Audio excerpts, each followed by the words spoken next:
time for the Matt best Verderame coverage of the hanging out top with us. stories in SI sports. does a great job the on the Sports Wrap NFL. with Jason Page starts now. Yes, it does. Thank you, Chad Erickson, for that introduction, and good to have you all with us on this Monday edition of the program. Chris Mannix. It's an SI Monday. Chris Mannix stops by the show in about 20 minutes from the West Coast, where he's checking in on the Lakers. We'll get some thoughts with him on all things NBA playoffs.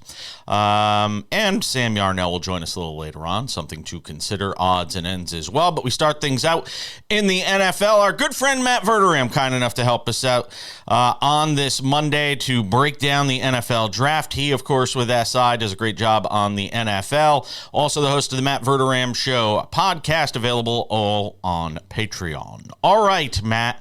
Winners, losers, grades. Give me your biggest winner coming away now that we're about 48 hours removed from the NFL draft. Well, I think the Steelers had the best class. So if you want to call them the biggest winner, that's fine. I think they added 3 capable offensive linemen. They added Roman Wilson. They added Peyton Wilson. I think they did a hell of a job. I think the biggest winner, though, overall has got to be the Bears. And sometimes it's easy. They added the best player, and they added the best quarterback, and they added Rome Odunze, who I think is probably the second best receiver in this class. Don't love that they took a punter. Could have done without that pick.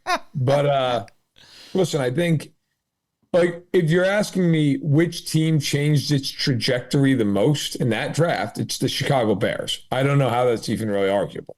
They didn't overthink it, though. I mean, maybe with a punter you could say that, but in general, so many times teams in this situation will overthink this smartest guy in the room sort of syndrome, and it just feels like they didn't overthink it to me. I kind of feel the same way you do. Yeah, I mean, look, I think the teams that get themselves in the most trouble are these teams that try to get cute and they try to outthink themselves, like the Falcons. And they end up in a spot where you look at the class and like, what the hell is that? What are you doing? Why? I mean, sometimes it's just that simple. And like, I think, we see the same teams each year have good classes because they know who they are. The Ravens, Pittsburgh, Philadelphia, Kansas City. They know who they are. They know exactly who they're looking for. They know how they want to go about their business, and they do it. And those teams, I thought all, by the way, had good drafts again. But I thought Chicago, look, this is simple. You take Caleb Williams at 1, and if you stay at 9 and Dunze's there, you take a Dunze. And he was, and they did. Relative to their positions within being able to win a championship or improve themselves to be able to win a championship, I love the draft the Eagles had. How did you feel about Philadelphia? Yeah. I mean, I thought, Quinyon Mitchell, right, being you land 2 corners, and he and DeJean. I'll never pronounce that right as long as I live. He'll forgive you. Yeah, I don't really care if he does. Look, listen, my last name's Verderame. All right, believe me, nobody's had their last name butchered more than me. No, I think for Philadelphia, it's an example again of like they were smart. They didn't get cute. They didn't panic. They stayed right at 22, and they ended up taking the first corner off the board. And then in the second round, they go up and get another corner that a lot of people thought would be off the board in the first round. They get Jalix Hunt, who's a good edge rusher, an interesting kid, smaller school, but a kid that, some people thought might be a late second. They got in the third. So I think, again, it's another year where you look at the Eagles and you look at Howie Roseman and say they had a plan. They followed that plan, and they walked away with very possibly 2 starting corners from day one. What are the Cowboys doing? Can you tell me? Because I've had a number of people reach out to me over the weekend and basically say, WTF, what are the Cowboys doing? I mean, I like the Guyton and the BB picks, but outside of that, like, I don't know what the plan is to win this year. Like, you can't sit there. Exactly. You can't sit there if you're Jerry Jones, even though he's going to do this, and blame Dak and McCarthy when this thing goes to hell in a handbasket this season. Like, and I don't think they're going to be awful or anything. Like, they'll probably make the playoffs, but like when they don't advance deep enough in the playoffs, and Jerry has his, mea culpa at the end of the year and holds court with the reporters and says, well, we got to evaluate it. Well, Jerry, I mean, buddy, you're the one who didn't extend Prescott and then stripped away half of his weaponry in town around him and did nothing. I mean, nothing in free agency. Your only signing was Eric Kendricks, who is washed up and has been for years at this point. And then you have a draft where, look, okay, the offensive line got better. That's fine. That's an important thing. Sure. But like, you didn't add any significant weaponry around the guy. You didn't add any serious help. Now they brought back Ezekiel Elliott. Ezekiel Elliott's like 57 years old. I mean, what is the, you look at it and just, I really think with Jerry, the problem with the Cowboys has been the same problem for 30 years. It's about Jerry. Everything's about Jerry. He's got a radio spot he does every week, and he's always holding court after games. And he's always, listen, no draft room is more coordinated for television than the Cowboys, where he's getting middle chair. Like every other draft room, nobody's worried about where they're positioned for the camera. Where is Jerry Jones every time they show the Dallas Cowboys war room? Where he's right smack dab in, not coach. Coach is on the side. Jerry's in the middle. Like, it is all about Jerry. And since Jimmy Johnson left, they've done nothing. And now we're going on 3 decades. Is he, I mean, I've heard some people suggest that it's almost as if he's trying to get it to a point. I only got about 30 seconds left in this segment, but it feels like he's almost trying to get this to a point where it's bad enough that he can make Dak and McCarthy the fall guys and sort of make some changes there. Am I right? I mean, I think he's trying to put all the pressure on Dak. I don't think it's totally wrong. But my whole thing is like, why? Then just get rid of him. Then just trade him. If that's how you feel, then just, I mean, what is the end game with this? They're not going to win a Super Bowl. And Dak can't be franchise tagged next year, according to his contract. So, what is the end game? The end game is he's gone. Like, you're not, if you extend him off this whole thing's even dumber than it looks right now. Like, it's everything that is going on in Dallas makes no sense and seemingly has an end game of oblivion. Matt Verderame's hanging out with us. I want to hold him for one more segment. I'm going to ask him about what's going on with the Falcons, their decision to draft Michael Penix, all of that and more as we continue at Sports Wrap. Over 13 million Americans were affected by identity theft in 2022, and the threats go way beyond just credit card fraud. Today's identity thieves can use your information in ways that are easy to miss by just monitoring accounts and credit, like opening loans, transferring home titles, even committing crimes. Someone got my social security number, made a driver's license, and it was used for criminal activity. You can do so much with a social security number that I didn't know could happen. They drained my bank account. It was terrifying. You're even more vulnerable than you realize. Your information is exposed through online shopping, banking, even corporate data breaches. No wonder there's a new victim of identity theft every 3 seconds. Only LifeLock alerts you to the widest volume of threats all in one place, like someone trying to use your social security number, open a new loan in your name, or even commit a crime in your name. There was a big yes button and there was a big no button. I clicked, that's not me, and LifeLock took it from there. If you become a victim of identity theft, a dedicated U.S.-based restoration specialist will be assigned to your case and work to fix the issue on your behalf. If something happens, you have somebody fighting for you. All LifeLock members are backed by the LifeLock $1 Million Protection Package, including reimbursement for stolen funds, personal expenses, and coverage for lawyers and experts up to $1 million. It can be dangerously easy to steal your identity. With LifeLock, it's easy to help protect yourself. I will be with LifeLock forever. Join the millions of people already protected by LifeLock. And for a limited time, save 25% on your first year with promo code 25TV.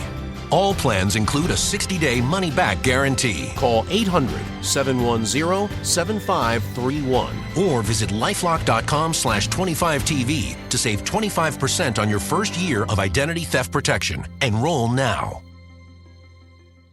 Attention families with a loved one in a nursing home. If your loved one has suffered from bed sores, falls, broken bones, dehydration, or even death, you may be entitled to a substantial settlement. If you have a loved one who is injured in a nursing home, we will find out what happened. State violations are found against nursing homes every day. You have a limited time to file your claim, so don't wait. Call 800-398-5999 and speak with one of our attorneys. The call is confidential and free.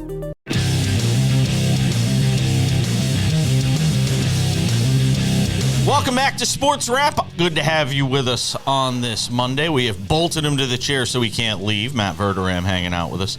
SI does a great job on the NFL. Also, the Matt Verderame Show podcast. You can get over on Patreon. Go and subscribe today. All right, try to make some sense, again, having a couple of days to marinate in it. Give me some sense as to what the Falcons are thinking here and sort of the machinations behind this decision to go and draft Michael Penix Jr. despite obviously going and giving all this money to Kirk Cousins in the offseason. There's going to be some hurt feelings. There's going to be some ruffled feathers. Try and make some sense of it for me. Come on, you've had a couple of days. Yeah, a couple days. There are going to be people studying that for 50 years. I don't know. I mean, look, my first inclination was they just fell in love with this kid during the draft process and felt like they had to have him. It's mine, man. But here's the problem with that. Then why the hell did you sign Kirk Cousins for 4 years and $180 million? The hell are you doing? Like, if you loved Michael Penix that much, then maybe you shouldn't have signed Kirk Cousins. I mean, none of it makes any sense. But is it possible that one came before the other? That, again, season immediately ends, guys become available, you have to make a decision, and you're afraid of getting shut out in the game of musical chairs, and then maybe you don't maybe they fall in love with Penix after they go and get into this marriage with Kirk Cousins. That's kind of what it feels like. That's what it feels like to me. They've been watching Michael Penix in college for 6 years, and if you want to just go off of this season, fine. They saw him this season. They saw him at the Senior Bowl. They saw him at the Combine, and then they signed Kirk Cousins. And then they came out of that going, well, wait a minute, I don't know, maybe also Michael Penix Jr. Michael Penix Jr. is 24 years old, and I like Penix. I think he's a good player. He's 24 years old. Kirk Cousins is uncuttable for the next 2 years. In the third year, you're still eating a huge dead cap hit. One of the biggest reasons teams draft quarterbacks is what? Because they're cheap for 4 or 5 years. And you can build a big team around them and a really good team around and take advantage of it, like Houston's doing right now with CJ Stroud. Guess what? You're not doing that with Michael Penix Jr. because Michael Penix Jr. is behind a guy making $45 million a year. And even if you cut him after 2 seasons, he's still, Cousins that is really expensive for 3 years. So that's one problem. The other problem, if you're the coaching staff, if you're the players, how the hell do you go into the season and go, okay, listen, we are fully behind Kirk? It's not like it's a situation. Like, I saw somebody compare it to the Smith-Mahomes thing, and that was one of the dumbest comparisons I've seen. Alex Smith had 1 year left in Kansas City when they got Mahomes. He was going out the door. They were going to trade him. Everybody in the world, including Alex Smith, understood that. They just signed Kirk Cousins. Like, he's there for years. So, like, what happens if Cousins let's say Cousins sprains his ankle and he's out for 4 weeks, a high ankle sprain, and Penix comes in and plays really well. What the hell do you do if you're Atlanta? What do you do? What if Penix lights the world on fire in camp in the preseason? You're going to sit Cousins? I mean, it's so dumb. It's impossible to rationalize. I don't care what anybody says about it. It was a dumb selection unless this kid turns out to be a Hall of Famer. Good luck. What'd you think? Because you do a Chiefs podcast, I want to get your thoughts. How did you feel the Chiefs fared in this draft? Just start right at the top. What'd you think of Xavier Worthy? I thought he makes a lot of sense for them. I think that Xavier Worthy's the kind of player that I would have based the draft grade on him on who took him. because if you're a team that doesn't have a ton of imagination on offense and you just want to run a straight line 50 times a game, I would have been concerned. I feel like Andy Reid is probably the perfect guy to coach Xavier Worthy. The same way I thought Andy Reid was a perfect guy to coach Tyreek Hill early in his career, where you have a guy who's like, okay, he runs really fast, like runs some pretty good routes. What do you do with him? I think a lot of people have this tendency, even in the NFL at the highest level, well, he's really fast, we're going to run go routes. Whereas, like, if you actually can put him in motion and create some mismatches and utilize him in space and create space for other players, that's when I think he becomes really dangerous. So I thought Worthy was a really good pick. I will tell you, my biggest shock of that draft, other than Penix, was Buffalo trading with Kansas City in the first round. I could not believe Buffalo did that. Stunned. Yeah, I give the Chiefs a B+ for the draft class. I think Sua Mattia is a good left tackle. He's got a shot to start day one. I love the Hicks pick, Jaden Hicks in the 4th round. I thought they did well. I thought they had a really good class. How about, you mentioned Buffalo, and I was going to ask you, you kind of beat me to it. Biggest surprise outside of Penix, and you're going Buffalo? That trade was staggering to me. Like, you're helping Kansas City get a guy who runs a 4.240. You've been eliminated by them 3 of the last 4 years in the playoffs. And you actively help them get this kid. Now, if Worthy ends up being a bust, this trade, goes in the dustbin, nobody cares. If Xavier Worthy is torching the hell out of Buffalo in a playoff game this year, that is going to be brought up 25 times on the broadcast. Like, hey, that he actually was taken with Buffalo's original pick.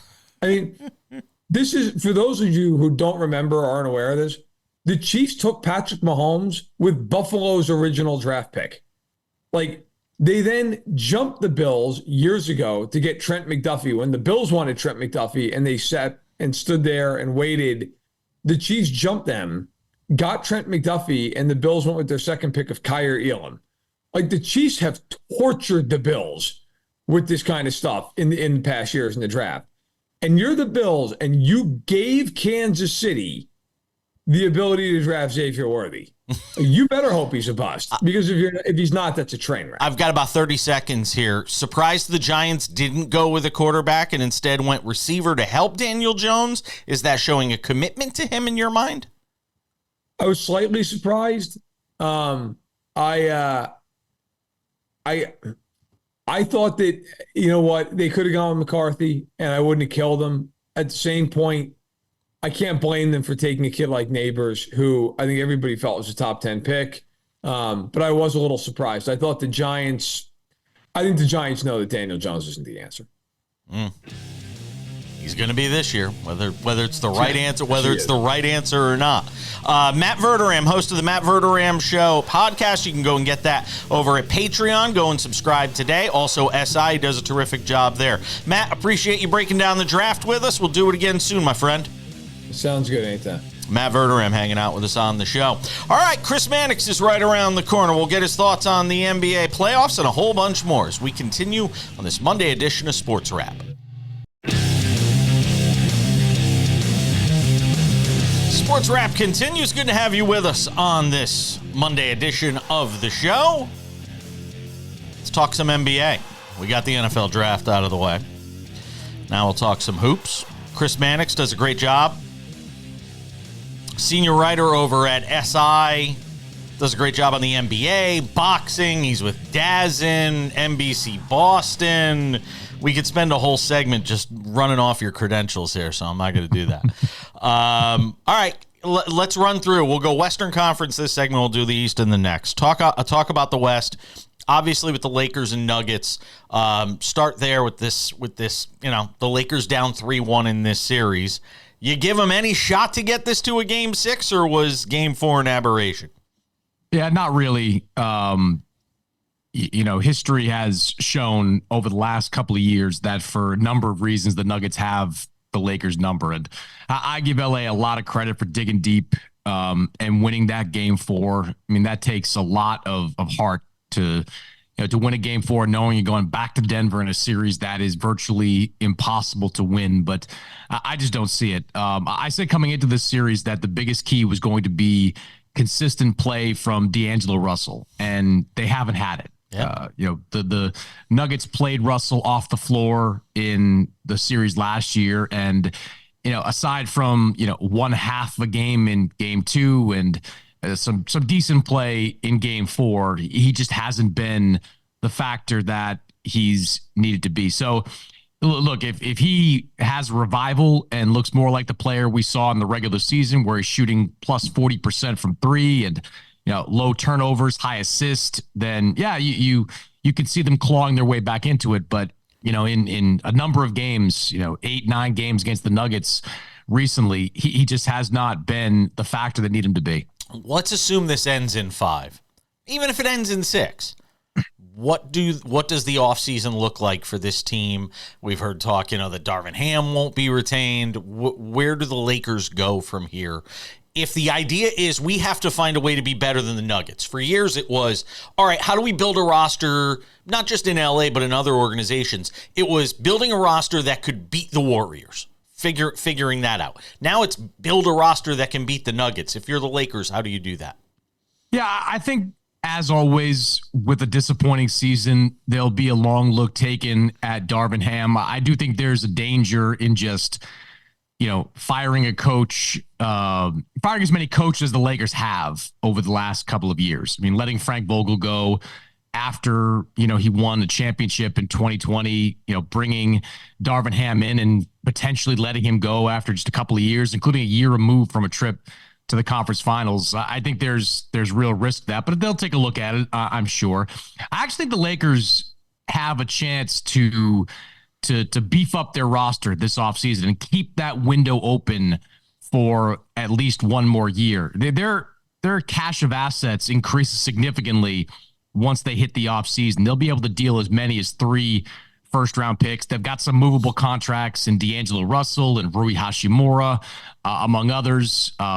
Presumably Jared Vanderbilt will be back next year. So, they can go out and make a pretty hard play for some of the available stars. And I'm mostly looking at Atlanta with Trae Young and with DeJounte Murray. I think both those guys will be priorities for the Lakers this offseason. If they can land one of them, all of a sudden you've got a core of LeBron, AD, and either Young or Murray.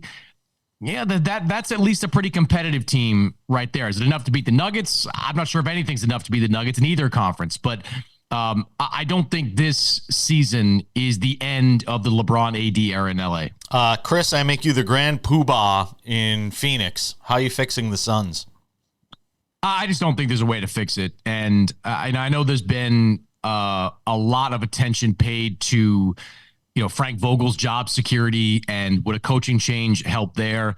To me, the failure of this team, begins with ownership. I mean, Matt Ishbia, I think, is a good owner. I think he's good for the NBA. His enthusiasm, his willingness to spend, all these things are positives.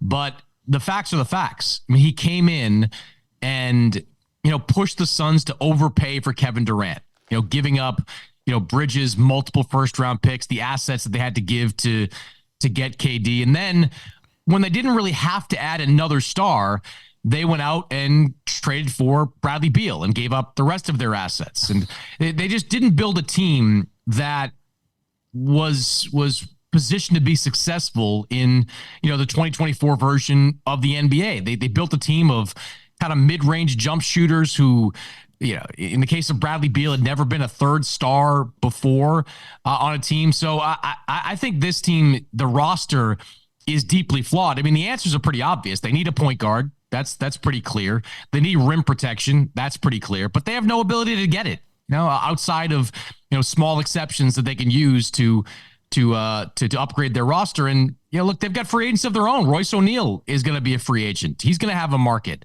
They've got like 3 or 4 other guys that are going to hit the market. This team is probably going to have, a 4 or 5 player roster turnover again next season. And that's just not conducive to success. What's amazing is casual basketball fans could see this train wreck in terms of building a roster around these 3 last off season. And the fact that basketball novices and general fans could see this coming and that the Suns as an organization could not is very troubling to me. Mavericks and Clippers, we all knew it was going to be an entertaining series. And even without Kawhi, give credit to the Clippers and James Harden. What do you see over a best of 3 here with this thing tied at 2?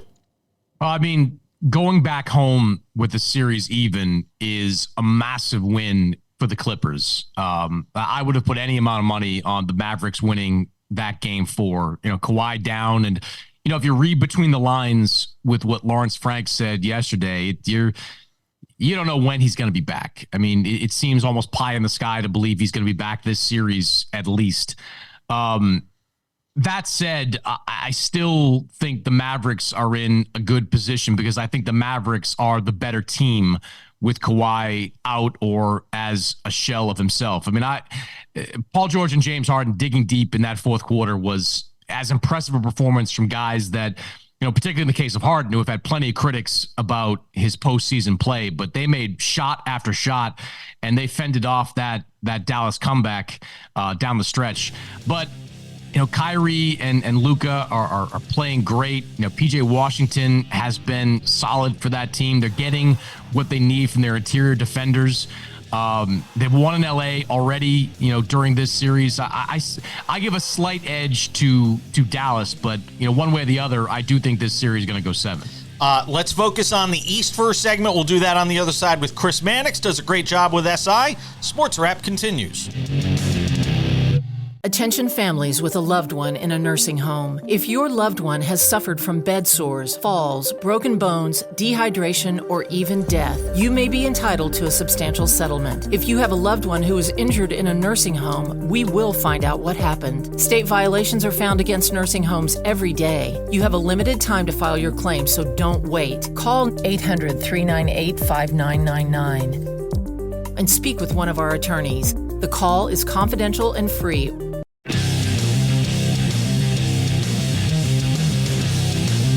Rolling along on this Monday edition of the show, something to consider in 10 minutes. There's finally some tarnish on Aaron Judge. We will explain. Go around baseball a little bit. Chris Mannix hanging out with us, does a great job. SI, senior writer there, basketball, boxing, DAZN, NBC Sports Boston, you name it. Chris is doing it. All right, let's talk about the East here, obviously with the Knicks and the 76ers and what has been a very entertaining series.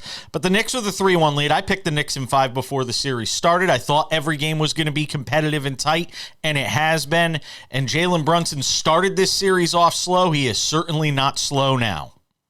No, and this is just a continuation of the superstar turn that Jalen Brunson has made this year. I mean, he was my most improved player choice of the year, which kind of flies in the face of kind of the way I've voted for it in the past. I've usually voted for a guy like a Kobe White who, kind of came out of nowhere and had an impressive season. But you can argue that Jalen Brunson this year kind of came out of nowhere. I mean, he was a good player last year for the Knicks, but he wasn't an all-star. He was an all-star this year and finished and will finish, I think, in the top 5 in the MVP balloting. And what you're seeing this postseason, answers the question of, can Jalen Brunson be the best player on a team that wins a playoff series? Now, they still got one more to go, but right now, the way Jalen has played, carrying this team through stretches offensively, carrying this team, through injuries. Julius Randle hasn't played months. You saw Mitchell Robinson go out again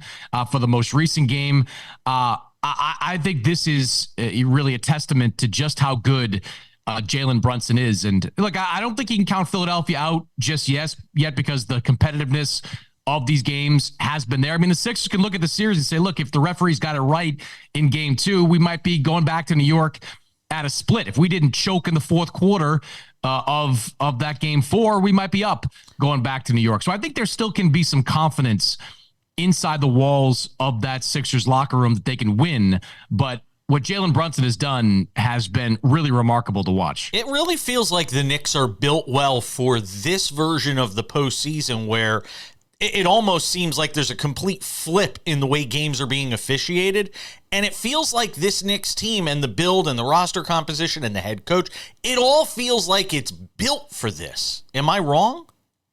No, I think they're built to play this brand of basketball, premium on possessions, defensive versatility matters. I mean, OG Anunoby had a phenomenal fourth quarter against the Sixers defending Joel Embiid. We saw Isaiah Hartenstein get 5 fouls in the third quarter, become a non-factor in the fourth. And yeah, I mean, OG stepped up and defended Joel Embiid as well as you possibly could during that stretch. I mean, that's kind of what the Knicks do. They're aggressive. They're again versatile defensively. It's definitely a team that's built to succeed, in this brand of postseason basketball. What concerns me about the Knicks mostly going forward, and look, it maybe won't manifest itself until a conference finals matchup, because it's looking right now like Indiana, could be that next matchup for New York. But when you are solely dependent on one player to carry the burden offensively, good defensive teams will take advantage of that. And a team like Boston, for example, which has loads of wing defenders, whether it's Holiday, Derek White, among others, Jaylen Brown, of course, on the wing, and are a very smart defensive team, they'll be able to take advantage of that. So I still have my concerns about the ceiling of this Knicks team, but for right now, this first round series is playing out exactly as Tom Thibodeau would have scripted. The Celtics are going to beat the Heat, so I'm going to move away from that. But how about a thought here on this Bucks-Pacers series, obviously with Lillard now hurt alongside Giannis. If this thing ends the way I think we think it's going to, and that is the Pacers winning this series, if it goes that way, do you sort of just reset and start over again with a fresh season for Doc, get some of the pieces he may want in here alongside these guys, or do you see a scenario where there are still much bigger changes to be made with this Milwaukee team? I think we could see changes. Look, I do think there is merit to the argument of, hey, let's just go into training camp healthy with our coach who will add his own members of the staff and, be able to implement a system from day one that they can stick with, because there were some very good moments for the Bucks in the aftermath of Doc Rivers taking over. Their defense improved measurably early on, slipped a little bit towards the end, but they seemed to gravitate towards the kind of defense that Doc was preaching.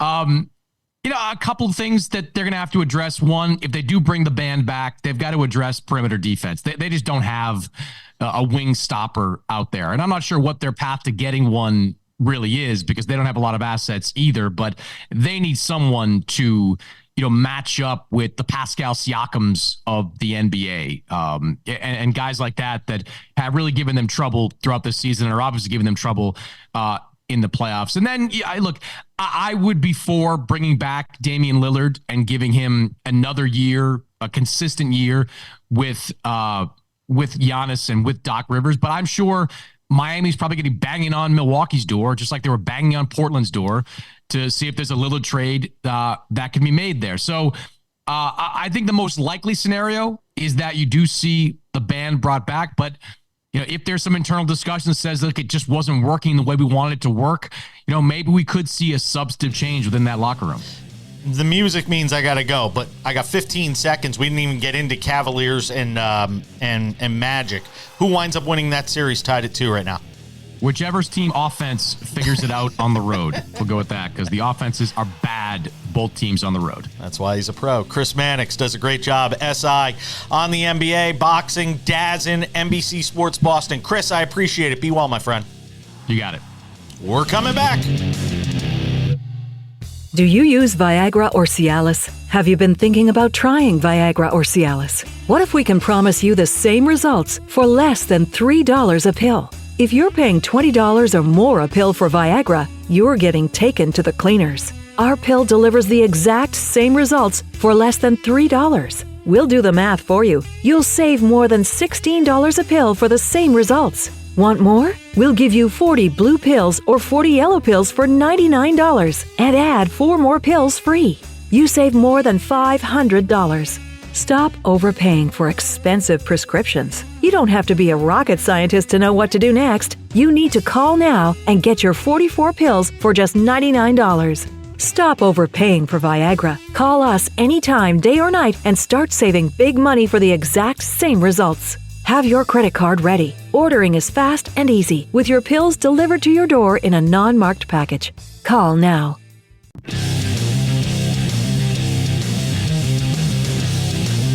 Odds and ends coming up in 10 minutes. Saying goodbye to a WNBA legend. Frankly, a basketball legend. There's no reason to even qualify it with men's or women's. We'll talk about jersey changes for Major League Baseball, what has been a disaster for MLB, and a whole bunch more. But first, something to consider. And Sam Yarnell is here, ladies and gentlemen, wearing his curly W today. Showing that Nats pride. Somebody has to. Let's talk a bit about Aaron Judge. And the shine has finally come off the Yankee captain. He was that clean Yankee figure, face of the organization, till he decided to put his hand up. And he wasn't trying to ask a question in class. No, Sam Yarnell. Aaron Judge cheated. He cheated the game of baseball. And it led to a huge Yankee inning, and they beat the Brewers. There we go. Let's go, Aaron Judge. You see it on your screen. Judge put his hand up, sliding into second base. And what would have been a double play that got the Brewers out of an inning. Instead, the inning continued. The Yankees would score 7 runs in that inning. A 4-4 game became an 11-4 game. Yankees win. Yankees win. After the game, Major League Baseball said, "Our bad." That Judge should have been called for interference on the play. The problem is it's not reviewable. So again, even in this day and age where we have replay and things that could get the call right, yet another sport where you can't get it right. Jason, you have put me in the impossible position, and viewers of the show will know how impossible of a position you've put me in here. I have to choose right now whether I want to defend the Yankees or the Major League Baseball umpires. My gosh, can I pick the neither? At the end of the day, I think Major League Baseball's wrong. This is a weird situation. When I first saw it, it was like, oh, that was Bush League. Why is he doing that? But then I realized that was the Yankees hater in me coming out to play. The reality of the situation is this. When you're sliding, and former players out there watching this will understand, when you're sliding, your hands naturally go up because the momentum of your body is going down towards the ground and your hands are the lightest part of that body. That's all Aaron Judge was doing. His hands were going up in a natural motion. The only time you have the right to call obstruction or interference is if the player goes out of their way to hinder the play on the ball. Aaron Judge very clearly, in my mind, did not do that. I think Major League Baseball should have kept their mouth shut for a myriad of reasons. One, because of what I just said, but two, because of what you just said, because now they're in the spotlight and everyone thinks no one knows how to do their own job. It was a very interesting circumstance, Jason, but I think that it is a good sign for Aaron Judge. The ball's finally starting to bounce this way, which I think we're clearly going to need for him if he wants to have any sort of the season we were expecting him to have before the season kicked off. Starting to hit the long ball. Giancarlo Stanton hit one this weekend. Anthony Rizzo had a couple of bombs for the Yankees, who win a series in Milwaukee against, I don't know if they're still in first place, but the Brewers, one of the top teams, obviously, in the NL Central. The Marlins are a really bad baseball team. They were up 7 yesterday on the Nationals, and then the Nats scored 10 unanswered over the course of a couple of innings en route to a win. It's the curse of Kim Eng. I'm going to tell you. It's the curse of Kim Eng. As much as I would love to spend the remaining 3 minutes of this segment talking about how great the Nationals Please are, don't. I'm very scared for the Miami Marlins. Seriously. We're getting to a point where they're Oakland Athletics, Chicago White Sox bat, and it seems like Peter Bendix, I saw an interview with him and Craig Mish yesterday. It seems like Peter Bendix has these blinders on, doesn't see the reality of the situation. Baseball is in serious trouble in South Florida between Miami and the ongoing situation with the Rays, which hasn't been solved in 7 years now. We have a serious baseball problem in South Florida. Rob Manfred better do something to step in and incentivize these teams to start winning, because if the Rays and the Marlins finish out the season the way they've started it, we're going to have to seriously think about moving both of those franchises out of where they are now. Oh, they'll never move the Marlins. They won't it'll be a long time before they give up on Miami. Tampa's a different story.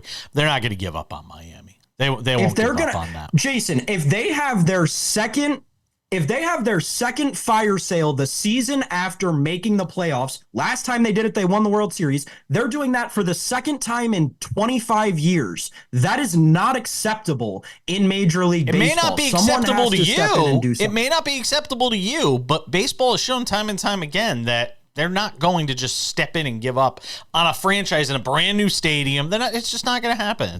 They're not going to do it. Give me a thought on the overseas games, because we had the Rockies and Astros playing in Mexico City. You got 1 minute. Go. Yeah, I think that these overseas games have got to go, or we just have to rethink them. As much as we want to say that it's fun to have these players travel overseas throughout the course of the Major League Baseball season, one, it's not realistic to have these players go on flights almost twice as long as they're used to with a cross-country flight. And that time, you're talking about the trips to London and England for the London games. Second of all, you have this stadium in Mexico City, twice the elevation of Coors Field. You're going to have pitchers get injured more. You're going to have the stats for hitters be completely skewed the wrong way.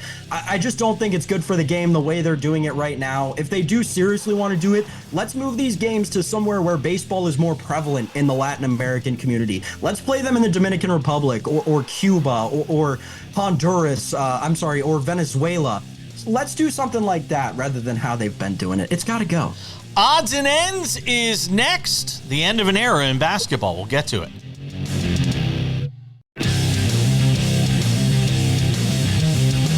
All right, time to put the wraps on this baby. Before we do, don't forget, check out the vodcast version of the show. Maybe our television show isn't on in your area every day. Maybe you only get the weekend show. Maybe you only get the weekday show. Get it all. The Sports Wrap with Jason Page podcast, vodcast, available wherever you get your podcasts. Go and check it out and subscribe. All right, time for some odds and ends. Odds and ends, Sam Yarnell. The end of an era in basketball. Candace Parker, surefire Hall of Famer, decorated college basketball star. By the way, first female to dunk in a college basketball game. That Candace Parker, world champion Candace Parker, two-time Olympic gold medalist Candace Parker. She is hanging it up after, I believe, 16 seasons in the W. I want to make sure I'm right about that, but I think it was 16 seasons. She's got some foot problems that have been plaguing her, but still an amazing career and an amazing run for Candace Parker. Yeah, 16 seasons, Jason. I mean, the accolades are uncountable with Candace Parker. 7-time All-Star, 3-time champion, All-Star MVP, 2-time MVP for the league, played 410 games, and she shot 50 and 33% from the field and from behind the arc as a center. It's absolutely incredible, the numbers that Candace Parker put up over the course of her career with 3 different teams. Let's not forget she had continued success between franchises, which we've seen as something very hard to do. See Elena Delle Donne as an example.